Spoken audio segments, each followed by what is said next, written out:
Nothing wrong with the big one. Nothing wrong with it. Wink, wink, nudge, nudge. Hi, Princess Di. How are you? Oh, hi, Tom. I'm really well. How are you going today? I'm good. I just got back from picking up my dad and his two friends from the middle of nowhere in the Aussie bush because their car broke down. Oh, that's very kind of you. That's like a big, big favor. Yeah, well, yeah, I figure, parents probably pick us up as kids so many Oh, times. I from think it's all the fair. manner of places. Yeah. Yeah. Gosh. So my day took a bit of a left turn, so to speak. And then a right turn, and then 100 on the freeway. Yeah. 4 hours of driving. Ugh. Wow. And I did 5 hours the day before. Oh, So that's a big favor. yeah. Anyway. That's very good of you. But they're all home safe. Yeah. Well, he's taking my car. He needs it for the next couple of days. So. So I'm homebound, but apart from that, I'm good. I put a mark on the petrol tank. I know exactly where it was, and I expect it to be back. If there's not a full tank in that, I would be shocked. Your dad is very, very thoughtful that way. Absolutely. Anyway, how are you doing, Catherine? Yes, I'm really well. Guys, the reason why Dom called me Princess Di is because I have received that compliment 3 times from 3 different people. It wasn't just the same person saying that I looked a bit like Princess Di. And I will take that for all it's worth. I will 100% take that. Yeah. I think that's a pretty timeless. It's kind of like Marilyn Monroe, right? If anyone ever said you look like Marilyn Monroe, you say thank you because that's Thank you very timeless beauty. much. Absolutely. No, I'll definitely take that. Yeah, so that's exciting. But Dom, do you have any housekeeping for us today? Just the standard usual. We bang on about it every time, but that's because it's really important. Right? It is. It's really important. It's important Yeah. for our survival. Well, not really. Exactly. We'll just keep doing this if it's just us listening. We don't care. We're here for us. So check out all of our social links, especially Instagram and TikTok is probably where we hang out the most, and that's where all the fun stuff is. So definitely. shitten.bricks.podcast. And then while you're at it, we'll remind you 5 stars. Yeah, exactly. 5 stars. Rate, review. Don't forget to like and subscribe. Exactly. Well, that's our big thing this year is, all those rates and reviews. So don't forget to do that. That's really helpful. Yeah. And while you're at it, go check out our Patreon because that's lots of fun. And, for example, Kate and I have got new mics and new recording services and everything. So we sound so much better because of all your very generous brickies out there. That's right. Yeah. Jump on board. Why not? Short but sweet housekeeping. I love it. And you know what? Week. We're continuing on this week. It's a bit of a special. You get to listen to my voice for 3 weeks. I don't know if that's good or bad, but you take it as it is because that's what you get in your ear holes. And we are continuing on this week with the next 2 chapters of my stolen book, Get Me Out of Here. Foolish and Fearless Convict Escapes by Pauline Deeves, illustrated by Brent Wilson, owned by the Forest Hill College Library, which I will return. I do swear I will return. Helen has actually put an APB out on us. We are currently convicts ourselves on the run. So let's see if we'll do what some of these other convicts chose to do. We'll find out. We can liken our story to theirs, perhaps.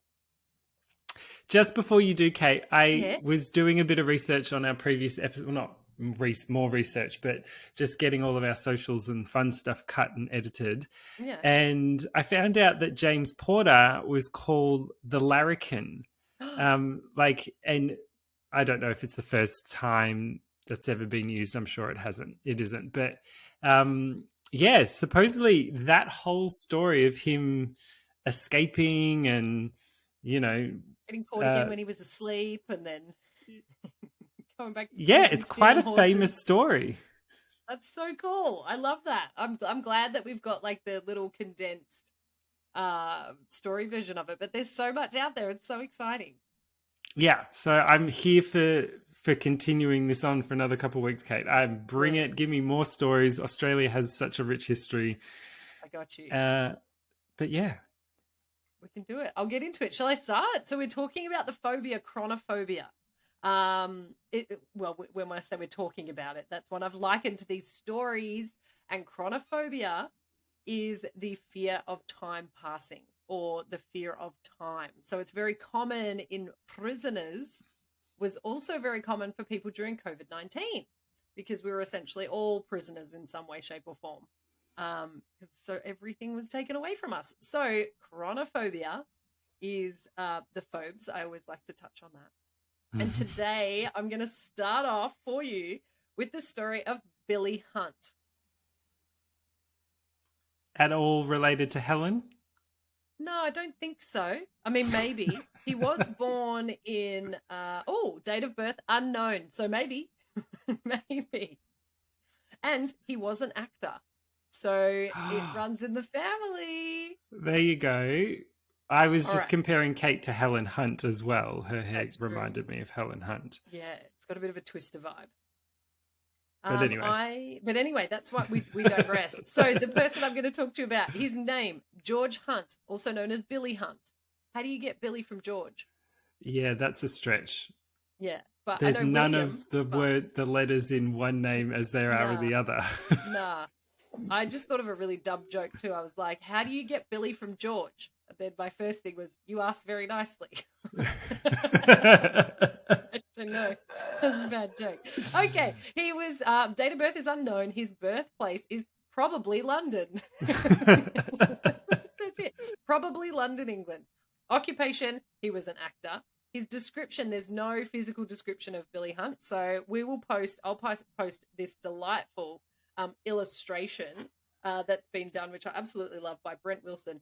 These illustrations are really excellent. And it is a picture of Billy sitting on a log, and he has a bottle of skull polish next to him, and he's polishing a skull, similar to what you would see in a famous Shakespearean play.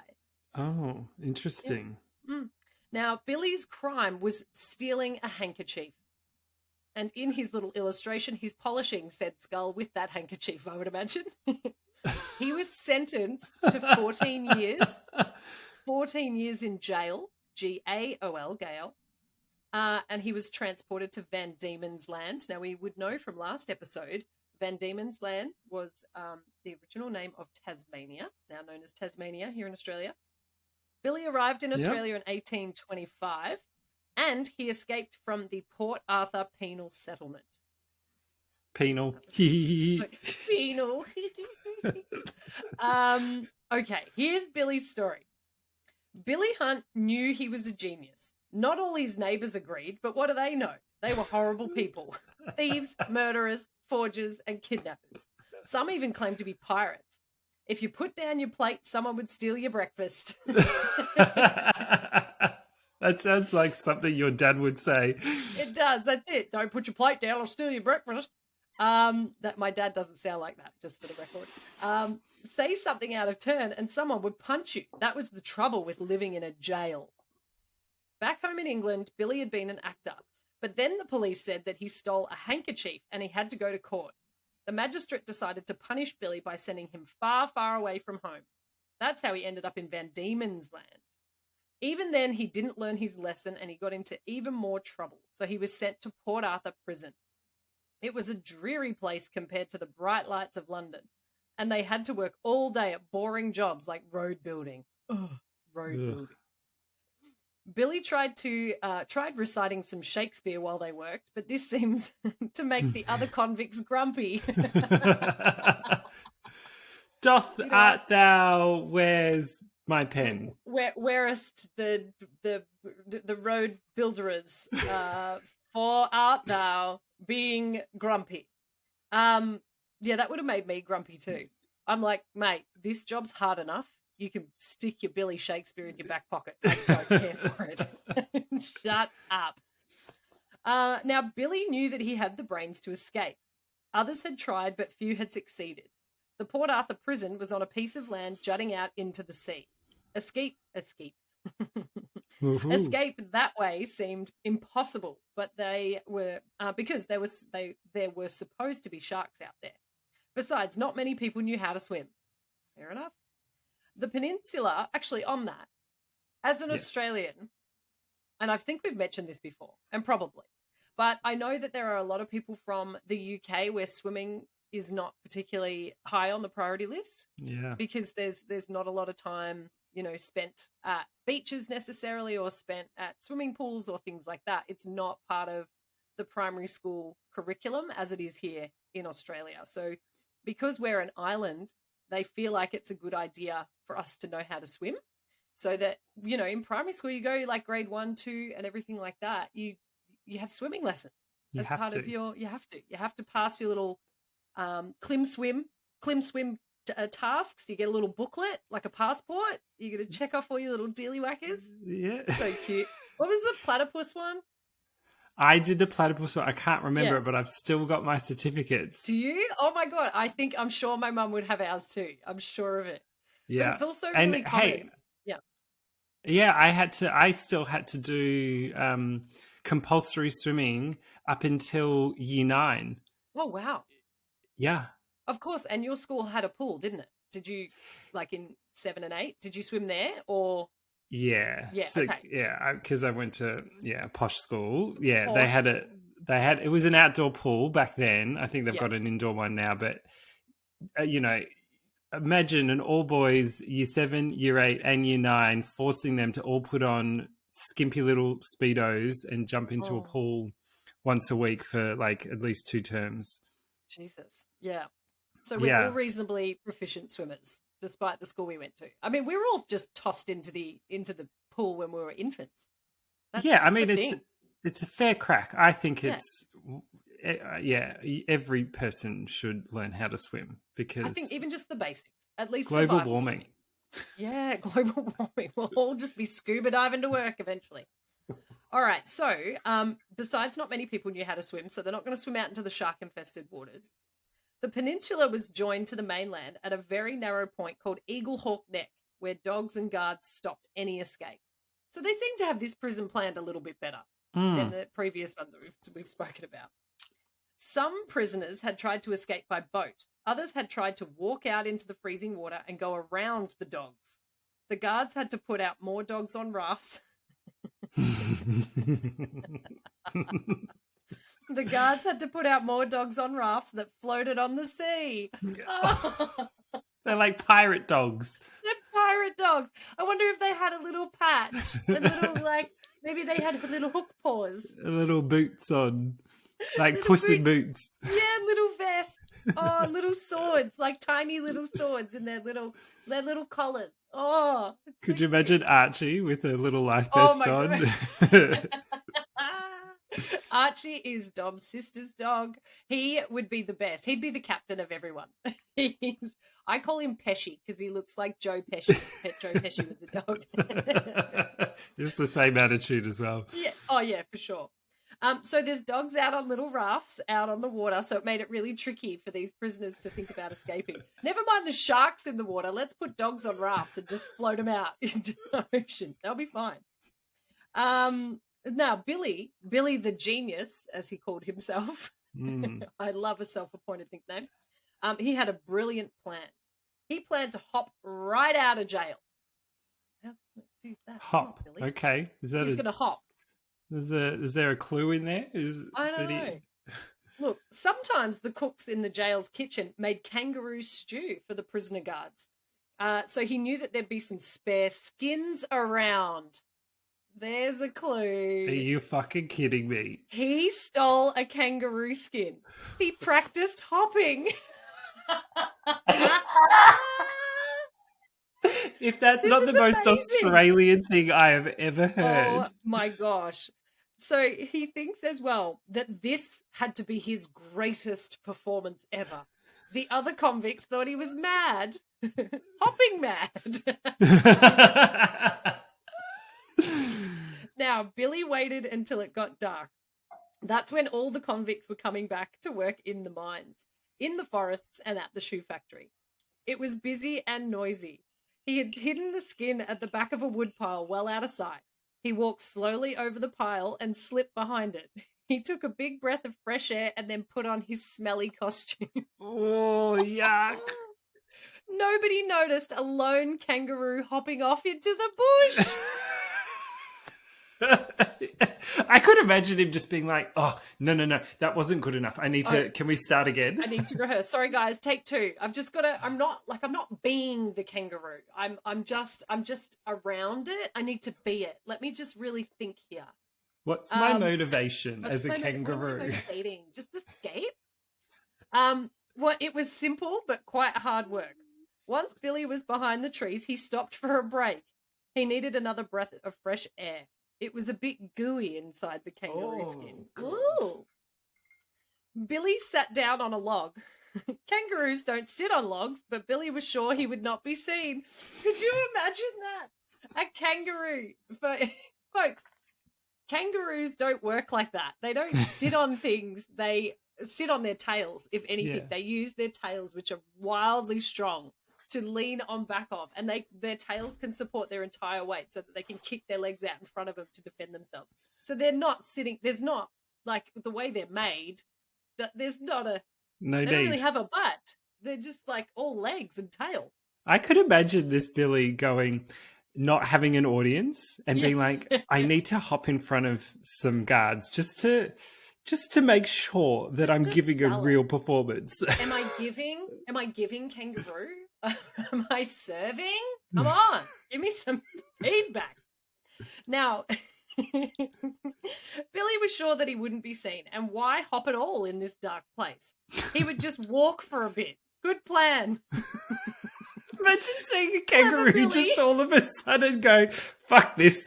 All the world thinks we hop everywhere, but in fact we walk like all of you. We actually walk like human beings. Billy thinks it's a good plan. Clever Billy. Much faster that way. He sang quietly to himself as he marched along.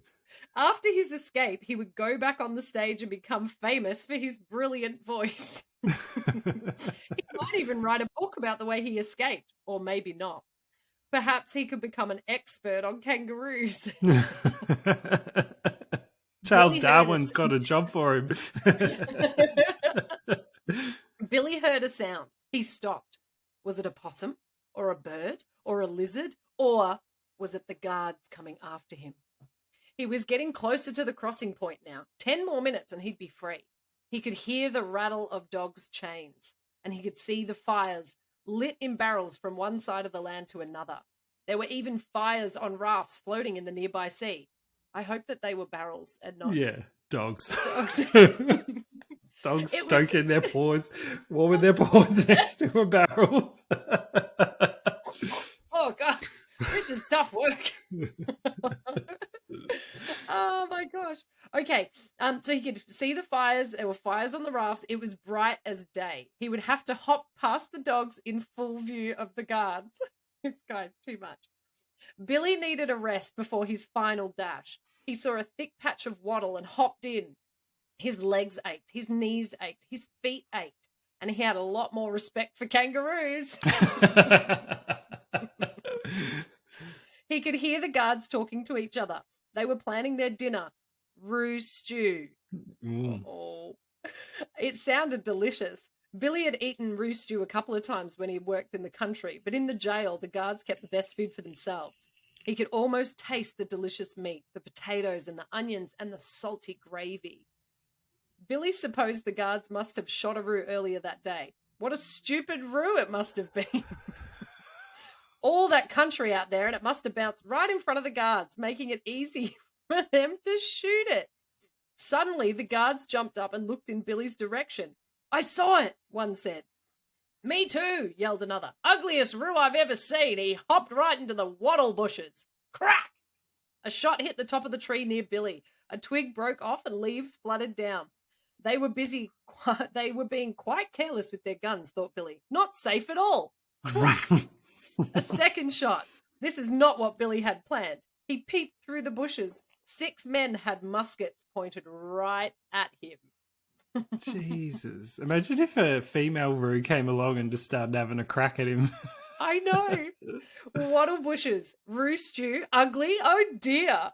Billy poked his head out in his disguise. He shouted in his loudest, clearest, best actor's voice, "Don't shoot! It's me, Billy."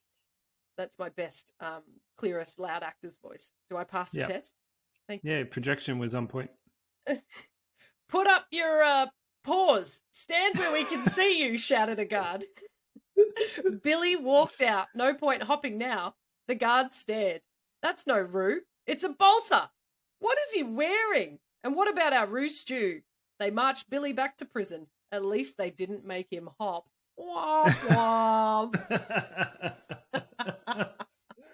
He gave up very easily. He Like, did, didn't he? yeah, After it's all that commitment nighttime. to character, goodness gracious. Daniel Day-Lewis would not be thrilled. He'd be like, what?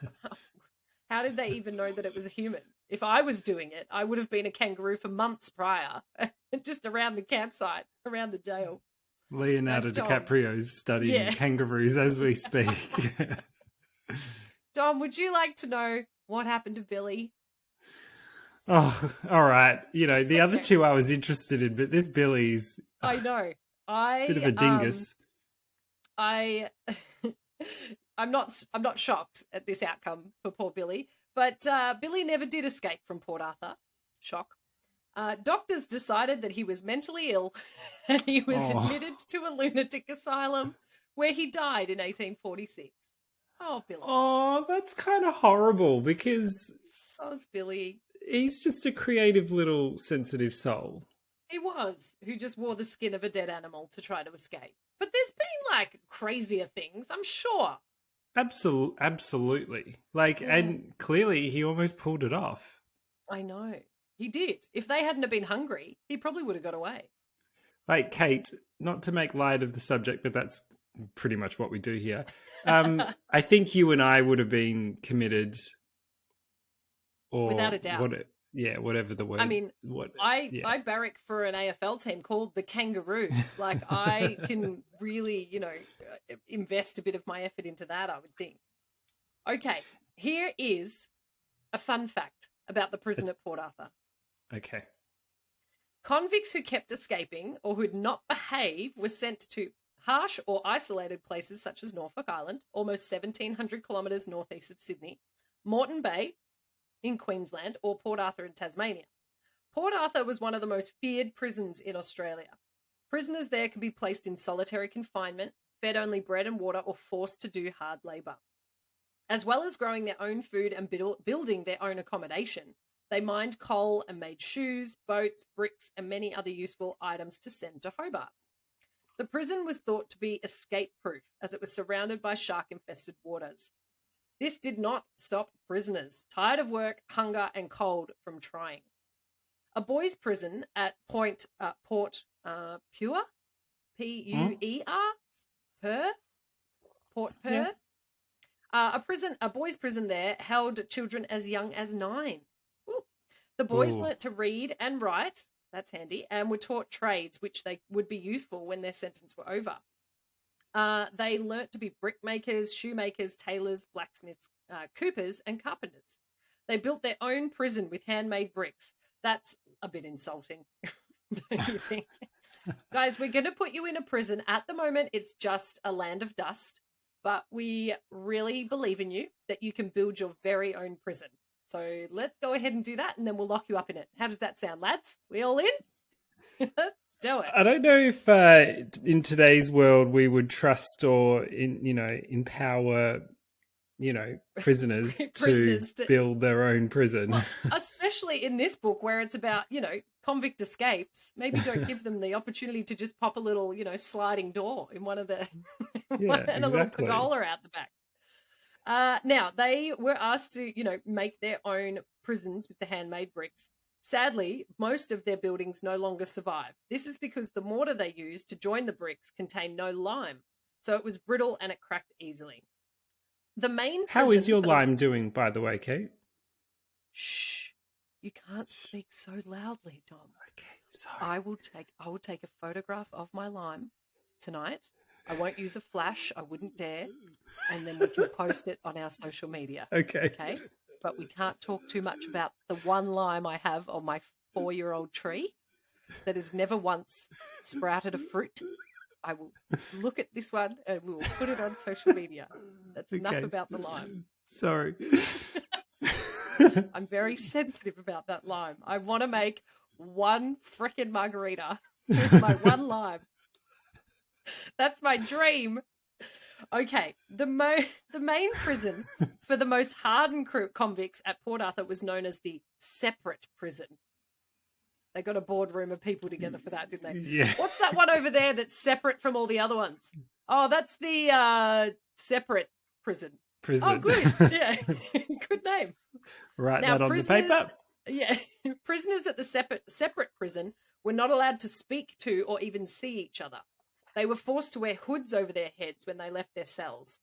In church, a wooden screen prevented prisoners from seeing the person standing next to them.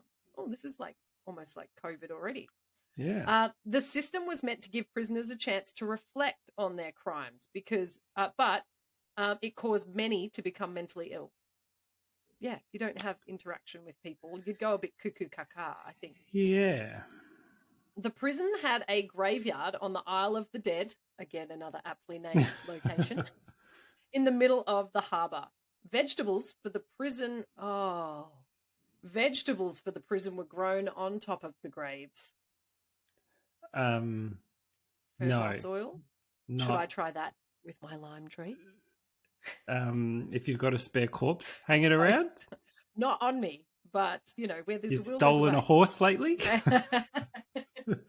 Any roo skins around? I could just bury one of them. Less dangerous prisons in Port Arthur worked at brickmaking, shoemaking, boat building, farming, and timber getting. I would like that to be my job. I wonder what that entailed. Skilled prisoners, such as boat builders or fishermen, could be given more important jobs. The most hated work at Port Arthur was being sent to the coal mines. This job was given to the most disobedient and dangerous prisoners. They worked underground in narrow, semi-dark tunnels for 8 hours at a time. Blech. The tunnels were often flooded and smelt of damp. Convicts who continued to misbehave were placed in underground cells near the mine. No. No, thank you. I will pass. Thanks so much for asking. A mill powered by a water wheel was established to provide flour for the prison. If the flow of water was not strong enough, convicts were forced to work on a treadmill to keep the mill grinding. Oh, exercise is hard enough. Yeah, not to grind your own flour. Yeah. So those are some fun facts about Port Arthur Prison, Dominic. It was interesting, Kate, because as you were reading through all of the conditions and everything, but also the skills that they were taught and all that sort of jazz, I just kept on running through my mind up until the very end when shit got a little bit less savory. Mm-hmm. I was just thinking the first ever episode we did on Cannibal Island and the conditions that those people were forced by government to live in on that little island, remember, in between the two rivers, and they had nothing. I'm like, that was only in what, the 40s? Yeah. So even in the 1800s, they almost had it better. Yeah, I kind of want to be careful about saying that because obviously it's not fantastic what they're living in. Yeah. But to talk about, and especially if you get 14 years for stealing a fucking handkerchief, but you can, I don't know. It must have been a really nice handkerchief. Right? Like you can be convicted of rape in the monogrammed. States these days and get less time. You could have a dime bag of pot and get more time than that. Can I? I mean, should I? I shouldn't. Okay, sorry. Yeah. No, but I'm quite impressed by the fact that they taught them certain skill, especially the teaching of labor skills and stuff like that. There's got to be something to be said for, hey, at least they weren't sitting in a cell doing nothing, whatsoever. Getting them trained up to do at least something. Yeah, is pretty I also find cool. Teaching them to read and write. That's not common. Right? In the 1800s. That's uncommon. Very uncommon. By the way, big disclaimer here. We're not saying that this is good. The treatment of these people was good. That this is none of that. We're just... No, not at all. But goodness gracious, how many episodes are we in? people should know that about us. We do have big hearts. Yeah. And, we're just having some fun. How do we know? Question mark, dot. How do we know, Dom? How do we know things? On the record is my little subheading. Records were kept of prisoners' behavior. They could be punished for being late to work, breaking equipment, swearing, being lazy, or stealing supplies. Convict records show that one prisoner at Port Arthur was punished for deliberately breaking. Oh, we've broken Kate. Oh, this is excellent. I would do something like this. One prisoner at Port Arthur was punished for deliberately breaking his wooden leg so he wouldn't have to work. That is pulling a sickie for the 1800s. Yes. I can't. My leg broke. My wooden peg leg's busted. I can't bloody build roads today. It's like dog ate your breakfast. You're like, dog ate my wood leg.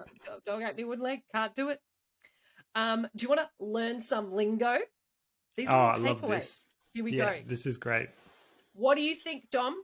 If we're talking about convicts, if we're talking about, prisons and the work that they're doing, centipede. What does centipede mean? I'm glad that this is not the pop culture reference because... No. Oh, no. No, we won't do that. No. Centipede. Is that just... Like, I'd imagine them all lined up with their chains chained to each other, filing out of a building or working on a road, and they're all chained up together. They look like a... You are so close. Yes, you pretty much got it. You've pretty much got it. It is a gang of up to 60 convicts whose job was to carry long pieces of timber. So they would all just be lined up and carry really long pieces of timber. Imagine 60 convicts. Is that just one piece of timber for 60 people? That would look very much like a centipede. It's like a cylindrical thing with these people wearing... I'm just picturing black and white stripies. Yeah, I'm assuming. All right. What about the phrase gentleman convicts? What is a gentleman convict, Dominic? Is that like someone that was from the upper class that did get convicted? You are pretty much on there. Yeah, you're pretty much hitting a nail on the head. It is convicts who had some education or who could read, and they were also known as specials. Oh, I don't like that. I don't know. I think I'd prefer gentleman convict, to be honest, than a special. That's good. Oh, okay. Now, here's a convict character, a little bit of information before I move on to our next story. Now, this is a story of Martin Cash. Martin Cash was one of the few convicts who escaped from Port Arthur. He and two others escaped by swimming out into the water and past the dogs chained up at Eaglehawk Neck. They took off their clothes and tied them in bundles, which they tried to carry above their heads. But as the clothes were washed away as they swam, Martin and the others stole some more clothes and went on to become bushrangers. So they did get away. So it wasn't a inescapable prison like it claimed. Well, that's right. There you go. Well, okay, so that is Port Arthur. That's my little story of Billy Hunt and his kangaroo hopping adventures. And the Roo Dog Kid. That was pretty good. I like that one. Okay, next story I have for you is William Buckley's story. His little profile on... Oh, it's okay. Siri, please stop. She was yelling at me again. Bill Buckley. William Buckley, also known as the Wild White Man. I wonder if that's self-imposed. Okay. Now, his date of birth, we're going back a ways here, is 1780. He was born in 1780. He was born in Cheshire, in England. Shout out to any Cheshireans. And his occupation, I assume that's what they're called. Do you have occupation? A cat? He was a soldier and a bricklayer. His description, so his little profile, he's around 6 feet 5 inches tall, has many tattoos, including the letters WB. Wow, he's huge. Yeah, well, 6'5". Yeah, 6'5" tall. I was just trying to think. Yeah, that's big. Covered in tattoos. I know a few friends of mine would find him quite a delight. Quite a delight. Yes. Now, his crime was receiving stolen goods, and he was sentenced to life in jail. He was transported to Port Phillip. He arrived in Australia in 1803, so he was 23 years old when he arrived here, and he escaped from the Port Phillip camp. Here's our story of William Buckley. We saw the gentle green hills and a land covered in flowers of every colour. We felt the warm breezes as our ship, the Calcutta, sailed across the bay. We cheered, smiled, and shouted. All of us, almost 300 convicts, had suffered enough on the long voyage. I can only imagine. There were free men and women on board too, and children. The journey was hard for them, poor little mites. It was said that they'd hoped to do well in their new lives, but 8 people died during the long voyage and many more looked unhealthy. Uh-oh. We were at sea for more than 160 days. That's about 161 more days than I would like. That is so true. Agreed. I'm not a cruise person. Have you been on a cruise before, Dom? No, and if I ever do go on a cruise, I will be at a certain level of intoxication the entire time. Whole time. And I'll constantly be envisioning myself falling in and going under the boat like what's his name does in Speed 2 Cruise Control and almost getting chopped up by the propellers. Because that's chopped up by the propellers, obviously. Yep. I mean, that's a reasonable fear to have. And no reason you should ever go on a gastro boat, which is what I like to call cruises. Okay, so they were at sea for more than 160 days. The free folk wouldn't be locked up and treated like slaves. They would have a choice in how they lived their lives. But there was no choice for us. We were to start a new colony in this place called Port Phillip. I'll admit, I was scared about what it might be like. I imagined harsh country and wild animals, but as we sailed into the pretty bay, I felt hopeful. It looked as if it wasn't going to be so bad. But looks can be deceiving. Though we set up our tents and tried to grow crops in the sandy soil, there was never enough water or food to go around. There were sticky flies and buzzing mosquitoes, millions of them, which drove us mad all day and night. Something to look forward to if you ever come here to Australia and you've not been here before. Mosquitoes are the bane of your existence. Huge. 3 friends and I could stand it no longer, so we decided to escape. We'd heard of Sydney and thought it couldn't be too far away, could it? We chose to try our luck on Christmas Eve when the guards were taking it easy, drinking, singing, and ignoring their duties. We had stolen a hidden gun. Oh, stolen and hidden a gun, not stolen a hidden gun. That's they stole and hid a gun, some boots, and a big cooking pot. That's on their little Christmas list, so to speak. The roost stew. The roost stew. We set off by night, but a sentry, one who wasn't drinking, heard us and fired in the dark. I doubt he could see us, and we were running, yet he still managed to hit one of my mates. A lucky shot, I suppose. The other 2 and I kept going. We had to. What could we do for the poor fellow? I suppose he died. Matter of fact.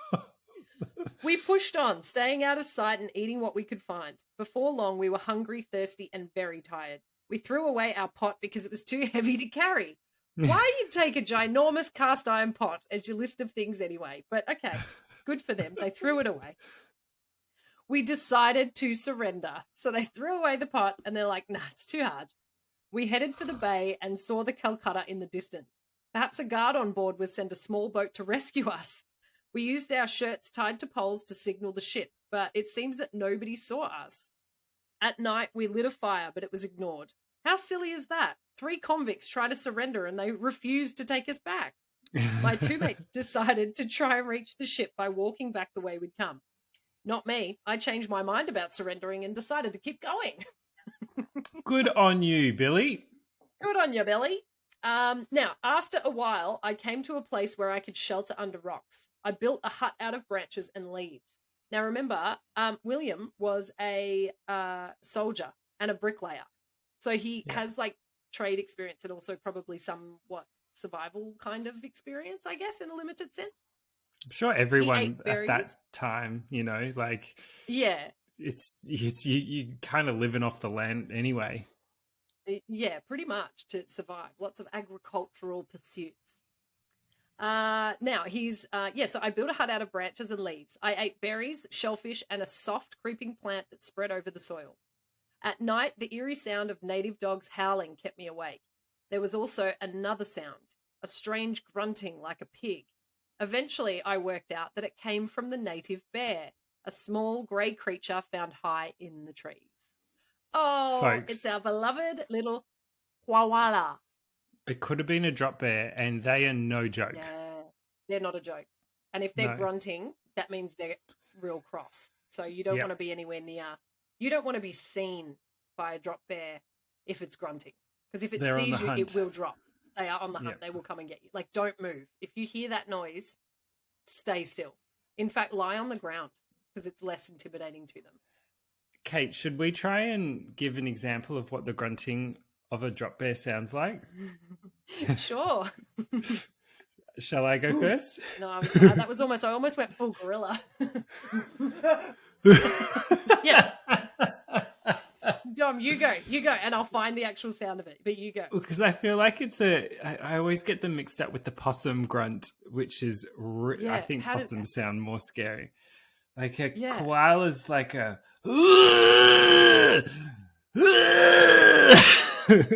It's like they're constipated. I think that was pretty spot on. I like that. All right, here we go. I've gone on wildambience.com. I'm going to try and find a sound. Here we go. Listen to koala sounds. Ooh, deep bellowing. That sounds good. I wonder if I'll be able to do this. I'll try my very darndest. Don't worry, I'll edit it closer. Here we go.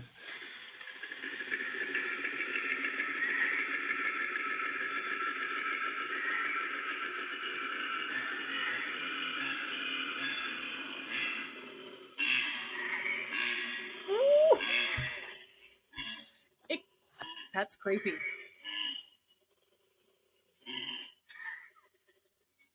That's its deep bellowing. It kind of sounded like a tractor's trying to start. No, you were pretty close. Oh, do we want to hear a koala wailing and screaming? I'm sure this would be a thrill if you're out camping in Australia. I want to hear it. For sure. This is a distress call.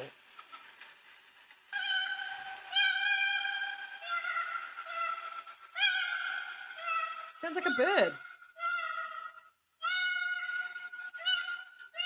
Imagine that in the middle of the night, hearing that in the dark. Yeah.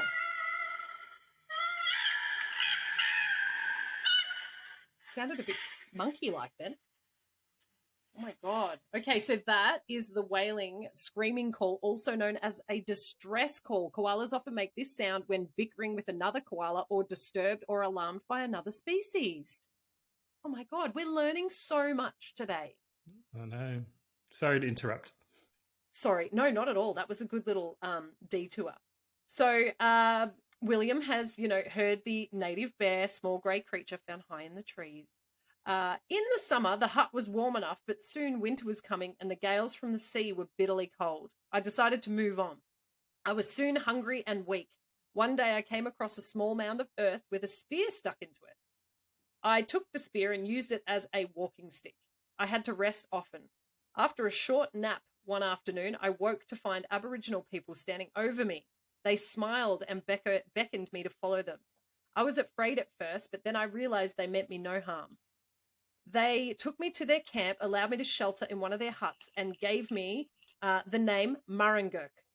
They fed me and took me to meet other groups nearby. The spear I had taken belonged to a man who had died, and it seems that the people thought that I was that same man returned from the dead. So they accepted me, and I lived happily with them. That is so beautiful. For our international listeners, our Indigenous communities, their like spirituality and with the connection to the earth and the meaning behind items like a spear, that's not just something they just pick up from, boat and camping fishing. Like they have such incredible ties to everything in their communities. So that is not like out of the realms for them to go, that is the person who died and he's come back. I love that. Such a cool story. It's so cool.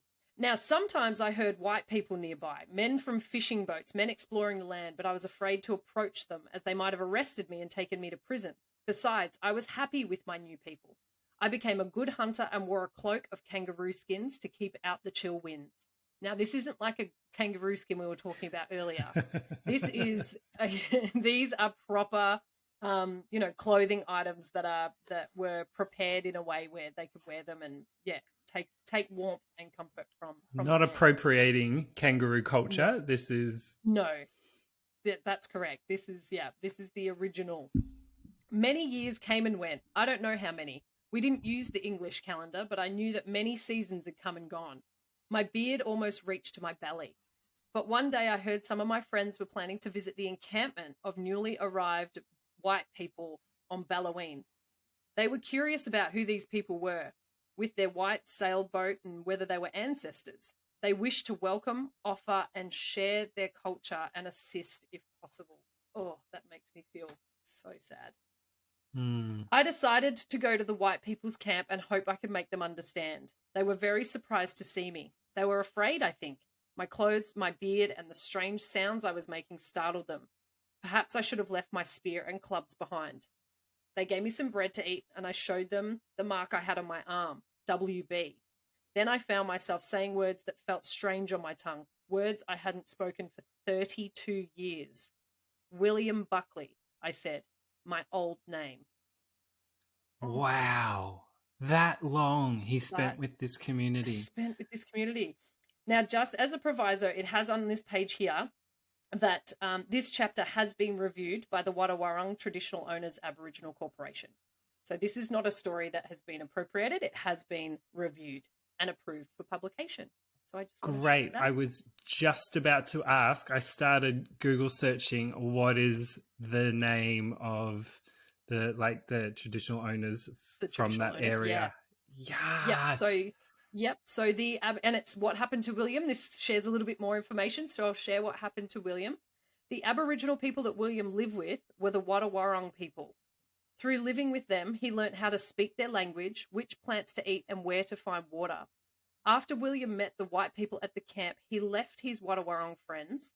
He agreed to help the white people explore the area and talk to the locals. In return, the governor granted him a pardon. However, neither the Kulin Nation nor the white people trusted him completely again. That's really sad.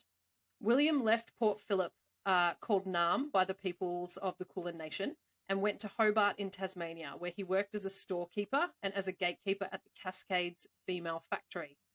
He stayed out of trouble and was awarded a pension by the Victorian government. He married in 1840 and died in Hobart in 1856. Kate, this is probably the most meaningful story I think we've ever told. Oh my God, I loved that. That was a brilliant story. I want to research more about William Buckley now and his time with the Wadawurrung people. I'm going to totally share that story through work and through community stuff that I do. That is freaking amazing. That's amazing. And for our international listeners, the relationship that we have with our Indigenous Australians is still very contentious. We're making tiny little steps and little progress, but it is their land, and it always was and always will be. So it's one of those things where it's really important. I'm glad that they put that in there, that it's been reviewed by the Traditional Owners Aboriginal Corporation.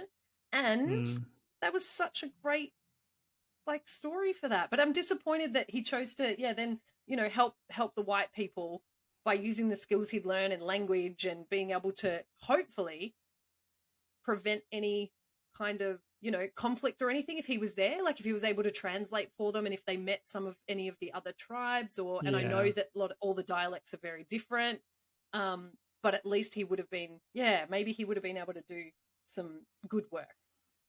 It's such a challenge because that's such a serious amount of work for just one person to do, and as we all know, as we all know, a lot of Australians don't know, but people coming into colonizers, as they should be referred to, just were not prepared or couldn't, I don't think no matter what someone as amazing as him could have said or done, I just don't think that particular community of humans were capable of fully understanding the damage that they were going to make. Exactly. Here is this is our fun facts page, and the fun fact is entitled Off to the Bush. So this gives you, I suppose, that little bit more background, which I'm loving. Sick. Now, most convicts who fled into the Australian bush had little knowledge of the geography of the country into which they were escaping. So these are people, sent from England over here, very different countries, very, very different in lots of ways. So people are, they're escaping into the bush and they've got no idea what they're coming up against. They had no maps, and stories told by other escaped convicts were often inaccurate. It was reported that some convicts believed that China lay just beyond the Blue Mountains in New South Wales. Oh. That's not the case. You've got to go through the centre of Australia and Perth before you get to the ocean. You're not close. You're definitely not close. Some Irish convicts, it was said, thought that Ireland must lie in a southerly direction. Also not right. This was because cold winds blew from the south and there were cold winds in their homeland. That makes sense. They're like, that feels cold. Cold's like home. I think home's that way. Yep. Other escapees expected to see signposts guiding them to their destination. Not the case. Sometimes Aboriginal people would help escapees, giving them food and shelter. However, as the colony developed, many convicts behaved badly towards the Aboriginal people and were no longer welcomed into their communities, which is completely correct. Many Aboriginal people stopped helping escaped convicts, instead returning them to the soldiers. Soldiers gave informers rewards of food, clothing, blankets, and other supplies. In 1790, a group of 5 convicts ran away from Parramatta, west of Sydney, becoming some of the earliest escapees to be taken in by Aboriginal people. The group stole a boat and were found around 5 years later living near Port Stephens. They were caught and returned to Sydney. There were many other tales of wild white men living in the bush with Aboriginal people. One of them, John Graham, escaped from Moreton Bay, a harsh prison in Queensland. Like famous escapee William Buckley, he was believed to be the returning spirit of I don't want to pronounce this incorrectly. I'm so sorry. It is Quandamuka man. I apologize if I pronounced that incorrectly. Now, he was given the name Moilo and travelled widely with the group. When he returned to Moreton Bay, he provided information about the countryside to the government authorities. He also helped the party which found and rescued Eliza Fraser, a woman who'd been shipwrecked on Fraser Island. Convicts who escaped into the bush became Australia's first bushrangers. Their crimes ranged from robbing single travellers on the road to holding up coaches, robbing banks, and raiding stations and farms. They would steal horses and food, blankets, tobacco, and guns. Some were polite to their victims, but others terrorised the locals. And that is our little fun fact about heading off into the bush. I'll have to do an episode about bushrangers, about the original bushrangers, particularly one famous bushranger by the name of Ned Kelly, who, did lots of things here in Australia. I mean, there's plenty of scary stuff in Australian flora and fauna. Yeah, absolutely there is. Okay, my last couple of little things before I leave you for our episode 2 of our delightful book.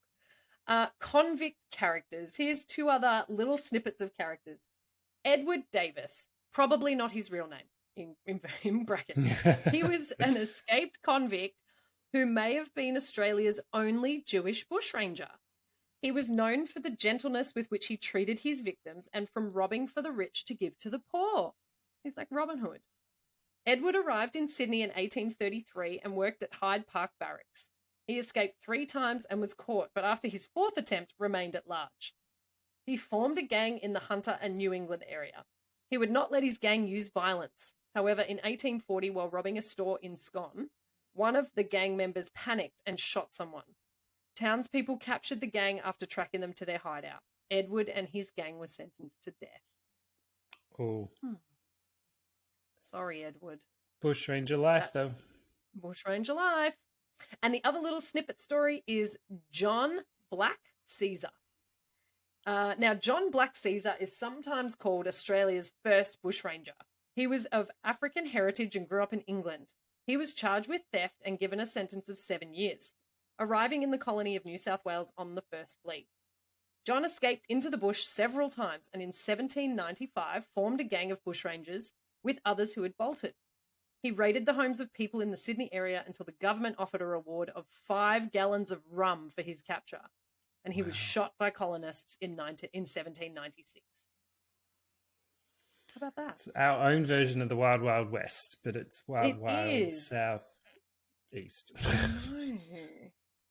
Okay, here is the last two little handy hints, tips, little bits and pieces.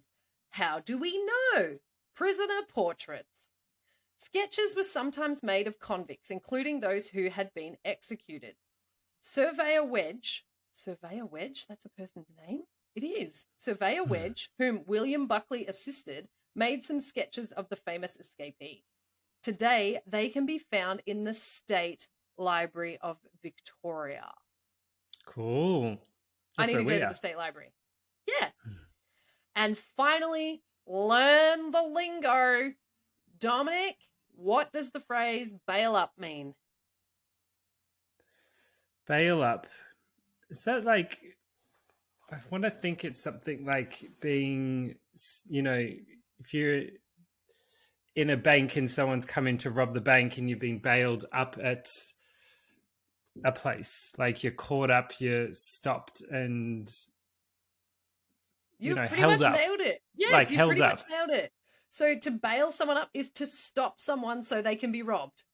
Yeah, there you go. You nailed it. Well done. Look at me. I think I got all of them right this episode. The lingo. You are killing the lingo. I love that. And that, folks, is the second part of our 3-part story from Get Me Out of Here, Foolish and Fearless Convict Escapes by Pauline Deeves, illustrated by Brent Wilson. I am obsessed with that second story. I thought that was so great. I love a bit of just, talking about our culture. And, again, apologies if I pronounce anything incorrectly. But yay, I really like this book. I'm having such a fun time. Well done, Kate. This is such an interesting and different kind of storyline, and it's so much fun. So well done. Yeah, I'm loving it. And don't forget to join us next week where I'll finish off our story. And as I mentioned in last week's episode, we need a bit of diversity. So my next one is of a man and then a woman story, because we don't want to just leave it all to the dudes having fun. Yeah, we're naughty. Yeah. Alrighty, well, I guess we'll see you next week. Don't forget to subscribe, rate, review, check out our socials and our Patreon. Absolutely. We love you so much, and we'll see you next week. Bye. See you, bye. Love you.